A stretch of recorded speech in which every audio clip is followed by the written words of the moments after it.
Thank you for joining me today. It is 2:30, so we're going to kick off and everyone else can join as we go. So I hope that you're all staying well and adapting to our environment, which is changing day to day. While we are waiting for everyone else to join us, I'm just going to put up a quick poll here on your screens to see, out of curiosity, how many of us here today have actually had to change our working patterns due to COVID-19. And so how many of us are currently working from home?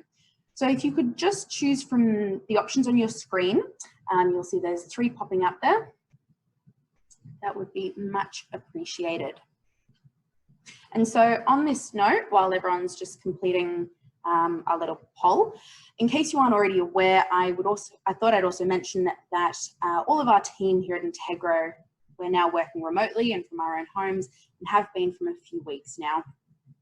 So, and I can see from the poll results that the majority of you are too. So we're still waiting on a few results, but you can see here that a large portion of you are now working from home. A few are still working in the office. And then for some of us, and I would imagine a lot of consultants, your home is your usual office. So I would imagine that the majority of workforces have had to adjust similar to this. You can see the majority of us are working from home. This is quite a big change. And on the topic of change, and also just putting recent events into perspective for you all in case they weren't already, Tim Harcourt, who's an Australian economist and a government advisor, has actually described our current events as being a seismic change to the way that Australia works, and that the adjustments we've had to make, for example, working from home, since the pandemic broke out is comparable only to World War II, which was actually when the government started drafting women into jobs that had traditionally been held by men. So because of this drastic change, it's crucial that we're able to adapt and continue to deliver services and training such as DiSC, which aim to develop self-understanding, which is certainly useful at the moment while we're all in isolation, and I'm sure there's a lot of introspection going on. And also it works on our understanding of and communication skills with others. And so this understanding and communication piece is absolutely essential now, even more than it was before, because we've lost our usual form of face-to-face communication. And as a result of this, we have to be even clearer and more efficient in our communication and people skills so that we can continue to maintain our relationships in the more detached environment that we find ourselves in. So as a result of all of this, I wanted to provide you all with what has always been a popular webinar anyway, how to build your half-day DiSC sessions. And I'm going to put a bit of a virtual twist onto it and hopefully be able to provide you all with some tips and tricks for your remote delivery of these sessions. Just a couple of quick housekeeping things. All of you are currently muted, and that's just to reduce any background noise. If you have any questions, please type them into the Q&A section and I'll get to them at the end of the session. I do also have Candice here with me today, and she'll just be assisting with any technical questions that you guys put through. And now moving on to the session. What is it that we're going to be covering? So having a quick look through our agenda, we're going to start out with some of the things that you need to be considering and thinking about. So before even planning your actual session, we're going to be looking at DiSC from home and what this actually means. Then we'll look at how you can prepare for your session and move into what we will actually be adapting in your session. So some alternative activities and ideas on session structure for you, then reviewing some of the most important things to cover in a DiSC session before we look at follow-up and then our Q&A. All right, so a few things to think about. Let's start with what platform you're going to use for your session. So there's a lot of different options out there. For example, I've got a few up on the screen. Zoom, like we're using now, Teams, Skype for Business. The most important thing with this is that you're comfortable with your chosen platform and how to use it. So for example, one tip is that Zoom has been suggested to be better suited for online teaching, such as what we're doing now, whereas Teams is a really great fit for larger or more collaborative projects. So ultimately this will come down to what the aim of your session is. And this is something that you should have spoken about with your client or team ahead of time, so that you know if you're wanting to deliver a more collaborative session, which will be more closely aligned with the traditional face-to-face, or if you're at more of an informative stage and wanting to provide an overview of content and information. This will also depend on the size of your group. So how many people can you have on your subscription? Is this something you're going to need to upgrade to make sure you're providing the best possible experience? For example, you might be limited on the number of people you can have on a video call or the duration that this call can go for. Next up as well, don't be afraid to deliver your facilitation over a number of sessions. We do need to remember that everyone's spending a lot of time in front of computers and screens and in virtual meetings, which can be quite draining for a lot of people. So ultimately, this will come down to personal choice as well as the needs and requirements of your client. However, really I'd suggest that you're better off providing a series of shorter trainings rather than drawing one out for the sake of it. You also won't be able to ask many people to sit on a webinar training for a whole half day or a full day. So we'd suggest that around 2 hours is the perfect time frame for a session. So, and if you can't cover everything you want to in the 2 hours, then you can organize a follow-up session. So basically, the point is, don't expect to keep your exact same format that you've always used. We do have to be adaptable. All right, now the last point here is a question around material delivery. And while this may seem obvious and you're all thinking you're going to do this by email, I know a lot of our consultants and also we here at Integro, we prefer to provide hard copies of profiles, workbooks, activity sheets, all of the things that our participants are going to need for a session. So you do have to account for the fact that not all of your participants are going to be able to print at home, and you may need to mail materials out. And if this is the case, then one, you want to be factoring the cost of this into your costing, as well as the time that it's going to take. So as well, remembering that postage is taking longer than usual at the moment. The other option is that you can send materials virtually and just ask those without printer access to have their digital copy open on their screen and to take notes separately. So all of these are factors that you need to consider, and they are largely going to be based on your own personal preference and your capabilities. All right, so now you've got your client and you know the goals of your session. Now we have to prepare. And so the first step, as usual, is going to be that you're going to send out links to your participants to complete their profiles. As usual, we typically recommend giving participants 3 to 5 days to complete their profiles.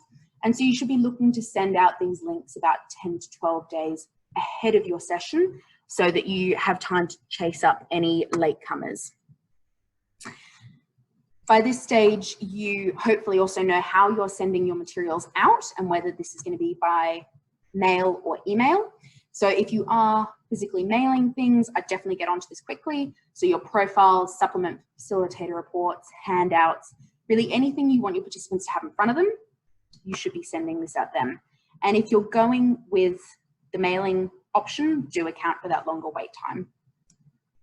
At this stage, I'd also be communicating with your group, letting them know an outline of your session so that they can feel prepared and what they may need to do ahead of time, and also check in that they're all ready and set up that they're able to participate fully in the session.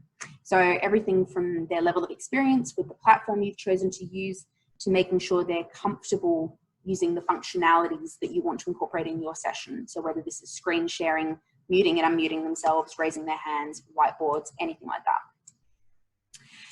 Next up, you're going to generate your facilitator report, review this along with everyone's supplement reports, and just check that there aren't any curveballs and that you're comfortable to answer any questions that might come up. The facilitator reports are a great way to get a bit of an overview of your group ahead of time.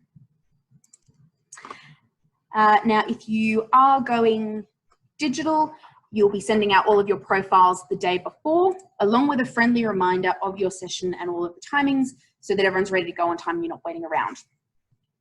So I do know that in the past, we've always recommended not giving participants their profiles ahead of time. However, different times do call for different measures.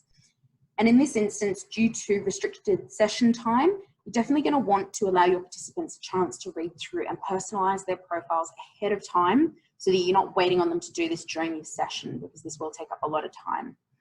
Another consideration around this is that if they want to print their own profiles out and be ready for the session, then you don't want them dashing around and doing this right before your training kicks off, because then you're just going to start with a distracted audience. All right, now for the day of your session, as mentioned, you're going to have less time than usual, so you do need to have adapted your session structure to account for this. And this structure that we're going to go through now, which you can see outlined on your screen, this is how I would run a virtual DiSC session, and it also largely follows the suggested facilitation outline that Wiley's released, and I'll touch on this resource a little bit more later. So starting out, number one, as usual, you'll start with your welcome, introduce yourself, and go over any ground rules, which this is something to think about ahead of time. Could be anything from letting them know whether you'll be having a break session that they can have a bit of a stretch, grab a cup of tea, whether you'll be muting everyone if you want them to use video conferencing or just use their sound. All of these are personal preference, but just make sure that you're setting the ground rules up front and that you're really clear, because you don't want any unnecessary distractions or interruptions in your session. All right, next up, your first exercise is going to be an icebreaker. And I do know that you can't do your usual quick DiSC cards or get participants to move around the room based on the dimensions of DiSC, but there are lots of alternatives that you can do, and I'll provide some suggestions of this on the next slide. Then we're going to introduce participants to DiSC, the cornerstone principles, which we never skip, and move into the profile debrief, which includes the personalization and discussion around this. So then what the supplement the facilitators report is, why it's so important, and then you'll finish up your session by providing the follow-up tools and resources before wrap-up. So this whole agenda is obviously a suggestion based on what we would do, and always feel free to add your own personal twist and personalize this whole session based on what your goals, capabilities, and limitations are. All right, so as promised, we're going to quickly touch on some of the activities that you won't be able to do virtually, and so what you could substitute these with. I'd also love to hear your suggestions and what you're planning to do with clients. So do feel free to send through your ideas either in the chat, or you can email me afterwards if you like. So the first activity that a lot of you use, and so do we in all of our sessions, is the quick DiSC icebreaker exercise. And so a good alternative for this would be to use the poll functionality, and you can ask some DiSC dimensional questions without directly referring to DiSC yet. So for example, you could provide a series of 2 polls and each with 2 options. The first poll question could be something along the lines of, when you think of your ideal workplace culture, which is more important to you? A, collaboration, having lots of opportunities to collaborate with and get to know co-workers, or B, space, and having a lot of autonomy and the space to work independently. And so from this first question, you can see we're establishing participants need to affiliate versus detach, which you would know is one of the dimensions of DiSC theory. And there's a small little diagram of this on the corner of this slide if you want to have a quick look at that. So you're running from left to right, detach to affiliate. And then you would follow up with a question, something along the lines of, would you rather be part of a workplace that A, makes decisions quickly, or B, takes time to think decisions through? And here we're establishing whether they prefer a quicker or slower working environment. So from the upper to lower dimensions of DiSC. So hopefully you can see here, we're establishing the same groundwork that quick DiSC does, which is getting participants to start thinking about the behavioral traits that are linked to different DiSC styles, and introducing participants to the idea that interpersonal differences are normal, but they do have an impact on how we do our jobs. All right, next up, another activity we often do later in the session or later during the day is DiSC in depth, which also isn't an option, but the day in the life activity is a great alternative and can be done in breakout rooms. So I have included this in my proposed session a little bit later on in the presentation, so we will run through this. And then lastly, another function to always remember is that polls throughout the session are great for engagement and just testing participants' uptake of the information you're providing them with. So feel free to have these dispersed throughout your presentation just to keep everyone interacting and making sure that they're fun and engaged.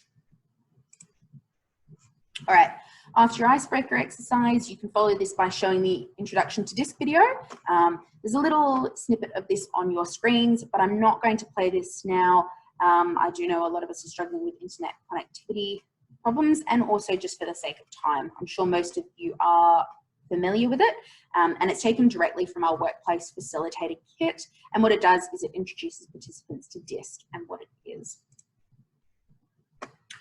All right, next up, you are going to do your cornerstone principles, and please never skip these, because they are building the foundation for your session and also how your participants are going to engage with their profiles. So making sure they have a thorough understanding of these is very important. Next up, we are getting into the profiles themselves. So not much of this needs to change from your usual debrief style, except that you do need to always be aware you can't see how well your participants are following along with you. So even if you do have video conferencing on the whole time, it is quite hard to keep an eye on everyone.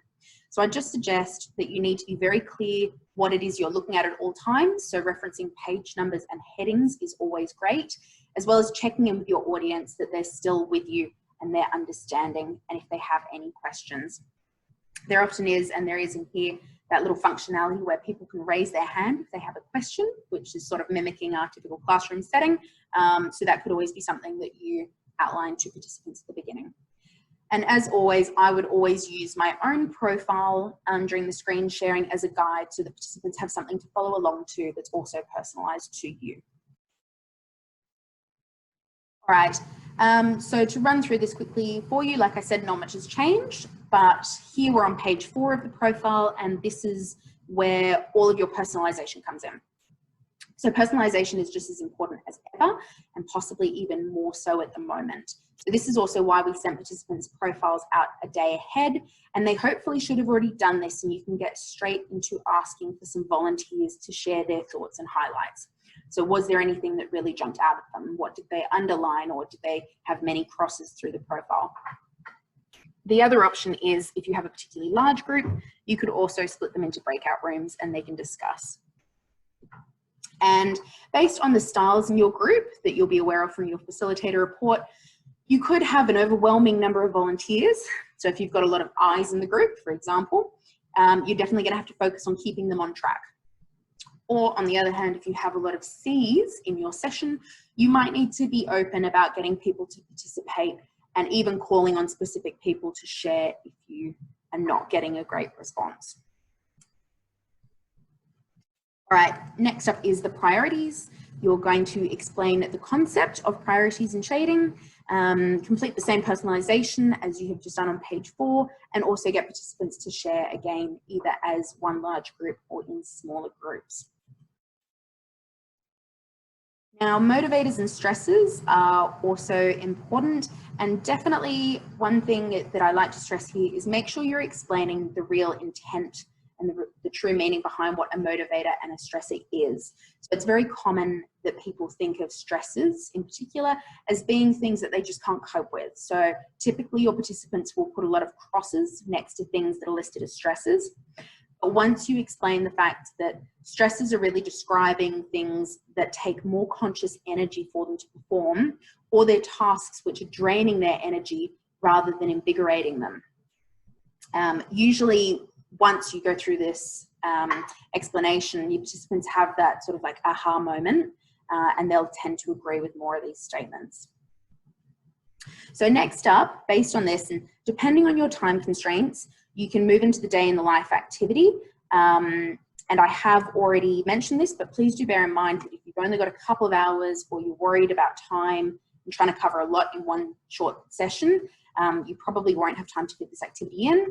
But if you do have the time and you're running on track, here's a great fun exercise that enforces the understanding of DiSC as it relates to different styles on a day-to-day basis. So if you've got the time, definitely go for it.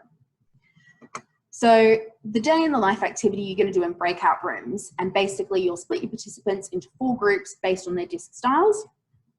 If you have a group that is maybe a bit proportionate in their styles and you don't have a nice split or a nice even split, then you can certainly select either volunteers or just allocate people from a majority style to work on behalf of the missing style. So you want someone from each DI, S and C.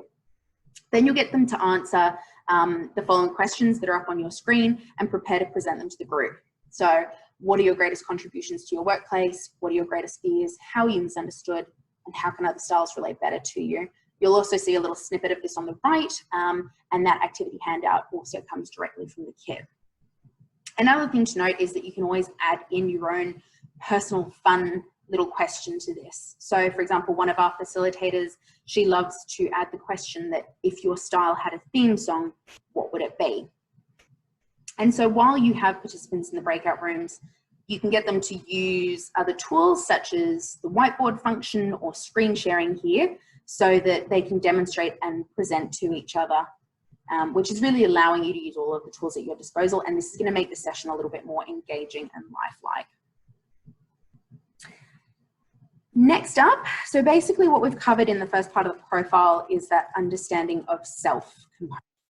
And now for the second part of the session, we're really extending into working on our understanding of others. And again, this is where the facilitator kits really come to the fore.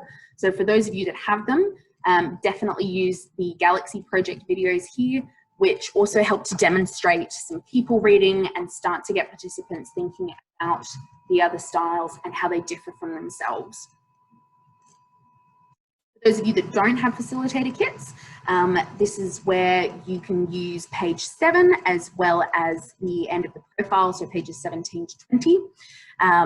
You can get them to pick out characteristics of a style that they feel is the most different to themselves. And then for that style, then they can identify 1 or 2 characteristics which they think is the most different from them.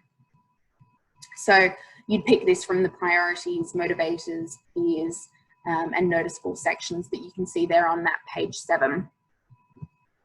If you want to go into more depth with this, you would even get your participants to choose a specific person that they'd like to develop their relationship with, get them to people read them, choose what style they think they are, and then investigate why they think they might have a more challenging time getting along with that person.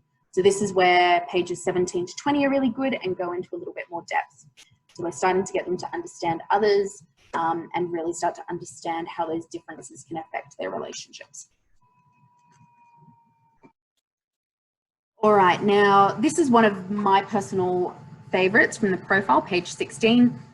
It's a great part of DiSC, which is basically always aiming to provide you with and your participants with valuable takeaways. So it's not a one and done scenario, and there's always an action planning so that they can continue their learning. So page 16 of everyone's profile is always going to provide 3 strategies, which are based around helping them improve their communication skills and develop their relationships.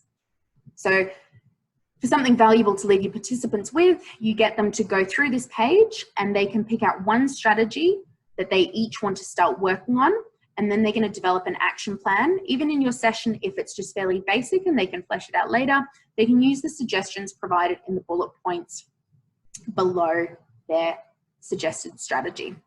So get everyone to do this on their own. You can give them some time to think through this, but then also get everyone to share what it is they're going to be working on and how they're going to do this with the group. So this is a great team building piece, and it's also raising everyone's awareness that each member of their team has their differences and challenges that they're working on. It's also really great for holding each other accountable. All right, so now the second report that you should have sent all of your participants is the Supplement for Facilitators report. And even though it's called the Supplement for Facilitators, we always give it to the participants, and we always suggest that you give it to your participants as well.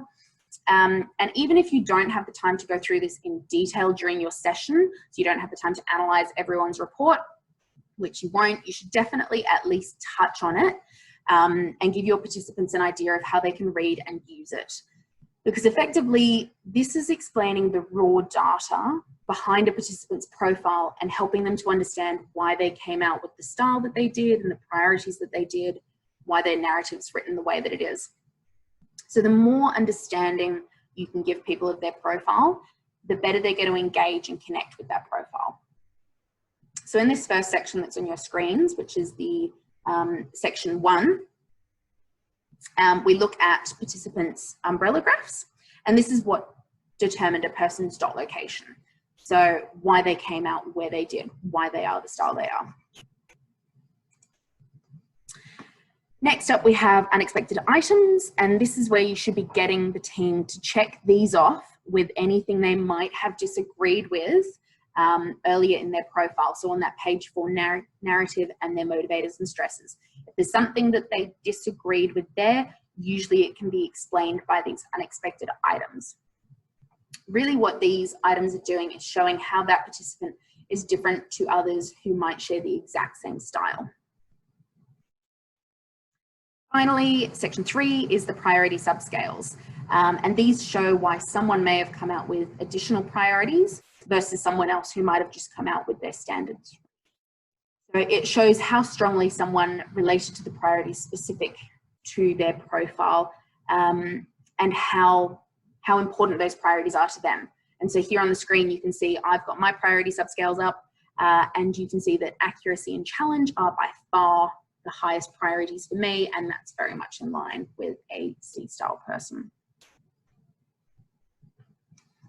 Oh, and on that slide, you can also see that I didn't come out with any additional priorities because I didn't rank above 78% in any of the priorities outside of my 78% is what you need for an additional priority. All right, now the follow-up tools for your session beyond the page 16 action planning, which is one of the most valuable, but beyond that, hopefully you're all aware of comparison reports and myeverythingdisc.com and already using these resources with your teams. But in case you aren't, we're just going to take a really quick look at comparison reports. These are completely free and they compare 2 people based on their profiles and plot them on a series of continua. So it'll pick out 6 different continua to explain their behaviors. So for example, you can see one of the continua that might come out is daring versus careful, and you can see where 2 people will sit on that scale. So these reports can either be generated manually through Epic by pairing people up, or through myeverythingdisc.com. You give participants access to this online and they can request their own comparisons with anyone else in the world who's completed a DiSC profile and set up an account. So if you're running a series of virtual sessions with your group, it's a fantastic exercise to include. You would pair up your participants and set them off into breakout rooms to discuss this report. But if you don't have the time to do this in your session, definitely still touch on the comparison reports so that your group can go away and have a look at them in their own time. In addition to comparison reports, you can see there's a screenshot up there of myeverythingdisc.com, which is an online portal. Everyone gets access to their own online portal once they complete a DiSC profile, and you can see it is compatible with computers as well as smartphones. What they can do in here is they can see their own profile, they can listen to a podcast on their style, explore DiSC, get some more information on their style, other styles, priorities. There's a lot of great information in there. They can also plot their team on a DiSC map. So that's often a fun visual activity. And we always suggest giving your participants access to this portal after your session. It's a really great value add. And again, there's no extra cost for this. So especially at the moment, tools such as this, such as the comparison reports, are really good because they can allow participants to engage from their own homes and also to continuing the learning that they've started in their session with you. So they really are an invaluable resource. There's no reason not to be using them. All right, so basically that covers what you would go through in your potential virtual session. Just wanted to point out, and I've mentioned it at least once before, but some of the slides and the activities and the videos that I've touched on here came from our workplace facilitator kit. There is a huge amount of information and resources in these. Basically everything that you need to prepare and run a DiSC session, whether this is virtually or face-to-face.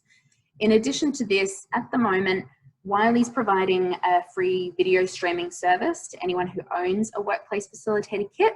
So what you can do with this is basically embed the videos from your kit into presentations, learning management systems, emails, things along these lines. So it's a great way to enhance the quality of your videos, especially if potentially some of your participants don't have great internet. So if you do have a kit and you want to know more about the video streaming, please reach out to our support team. We can organize this for you. Otherwise, if you don't have one, you can also contact us to organize one, discuss a bit further. And we also have our online shoppers up and running, so you can get all of these through that. All right, now before we wrap up, I also wanted to touch on some of the materials that our team here at Integro and also the Wiley team have been working to deliver to best support you at this time. So starting out with our latest blog post, this is DiSC Styles Working From Home, which I wrote to provide, hopefully, some insights into how DiSC styles, different styles can affect people's working from home experience and some tips to be more effective with this.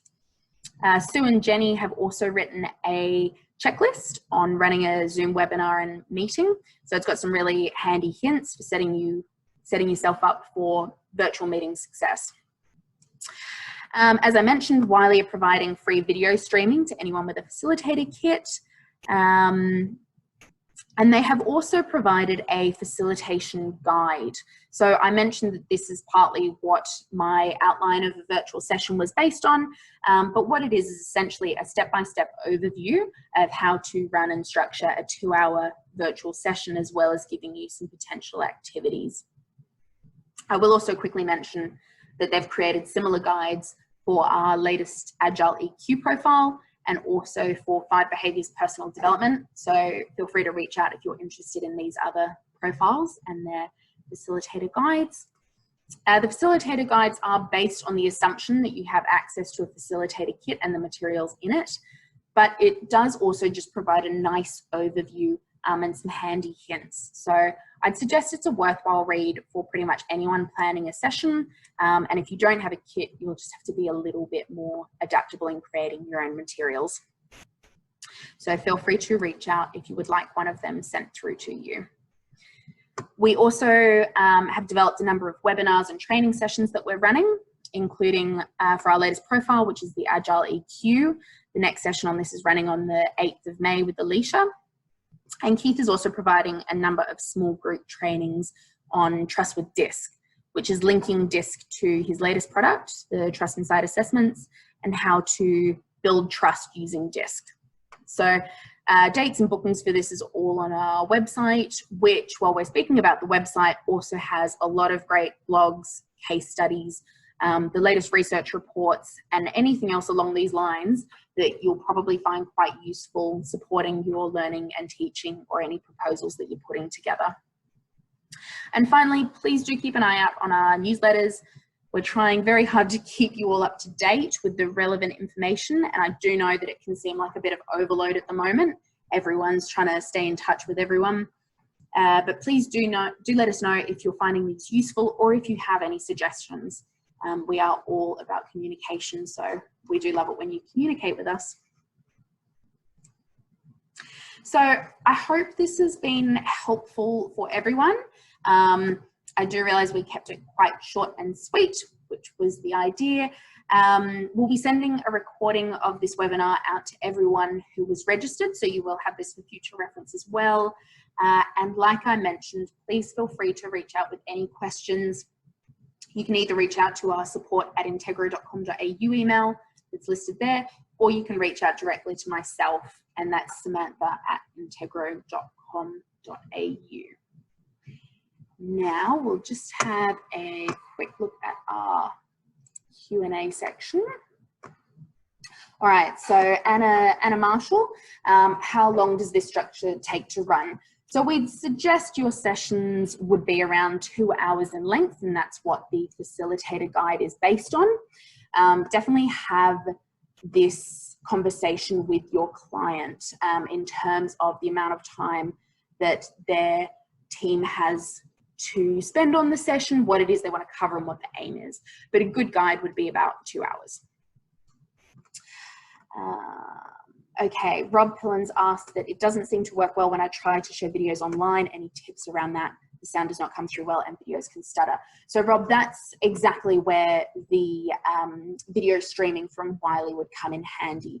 And so what that is that you can embed links for those videos. So rather than trying to live stream them through your presentation, you can use the links, embed them in the presentation, or as well, you can also send them out ahead of time to your participants. So I will make a note and we will get in touch with you regarding the video sharing.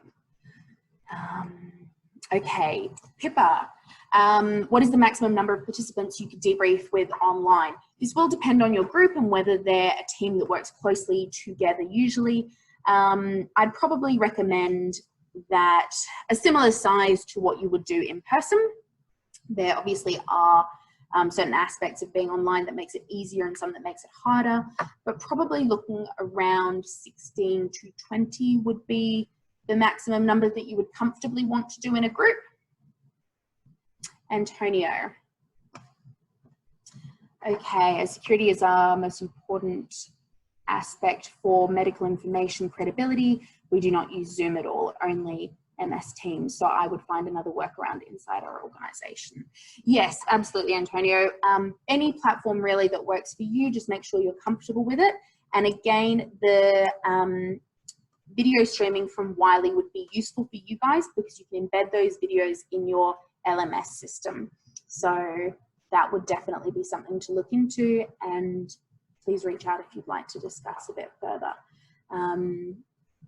Okay, and Nerida, thank you so much for your feedback. That's great. Karen McIlwain, sorry if I've butchered that, but I have a facilitator kit, but it's over 3 years old. Do I need to repurchase? No. Something really important to note with facilitator kits is that you're able to access any update that is released by Wiley. So when you purchase a kit, you're not just purchasing the content at that time, you're also purchasing the rights to download all future updates to that kit. And there was actually an update released to the workplace kit late last year. So there is one available. Some updates are more of a facelift and they're just modernizing videos and the look of the profile. Sometimes it's actually changing the content. So your kit should have been registered with Wiley and you should receive notification from them when an update is available. We also try to remind people, but definitely sometimes it slips through the cracks. So we will make a note to get in touch with you about your facilitator kit and we can show you how to update that. All right, Whitney, let's see, got quite a few questions. Whitney, thank you so much for your feedback. I really love the post about DiSC styles working from home. I'm glad you enjoyed that. Can you talk a bit more about how we might include this in a virtual session? Definitely.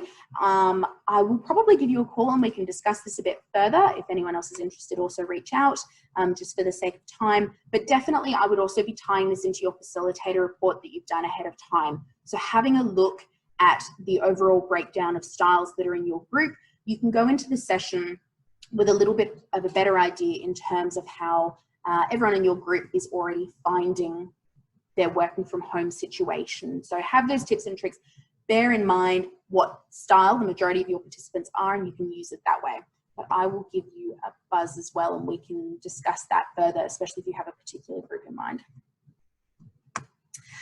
Does the licensing agreement allow me to use the DiSC images in an online session? That was an issue in the past, Rosemary. Rosemary, this will depend on if you own a facilitator kit, which gives you the rights to the IP in that. Jane Power showing us that we can do breakouts in Microsoft Teams. So that's great. Antonio, I think that will link for you and there's a YouTube link there. Nerida, where can you get the Wiley facilitation guide?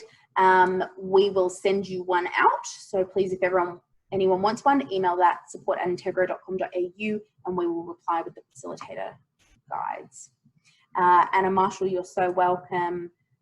Scott, Warren Howard, Sam, any suggestions on using breakout rooms in Zoom? I think the biggest thing, Warren, is practice ahead of time, and especially if you can have someone with you to assist with this. For example, I have Candace sitting here with me.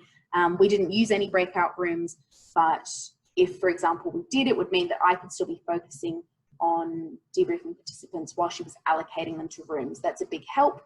Also be very, very clear with your participants ahead of time what it is they're going to be discussing in their breakout rooms, because when they initially move to those breakout rooms, they won't be able to see anyone's screen anymore. So for example, if they were answering set questions, you might need to send these to them ahead of time so they have access to them immediately in their rooms, and they're not awkwardly waiting around for further instructions.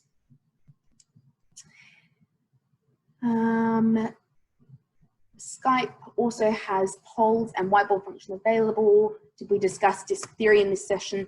Darlene Rogers, we touched on it very, very briefly in terms of coming up with some potential questions that you could ask for determining DiSC dimensions, but only very briefly. So if this is something you'd like to discuss further, then please reach out to us.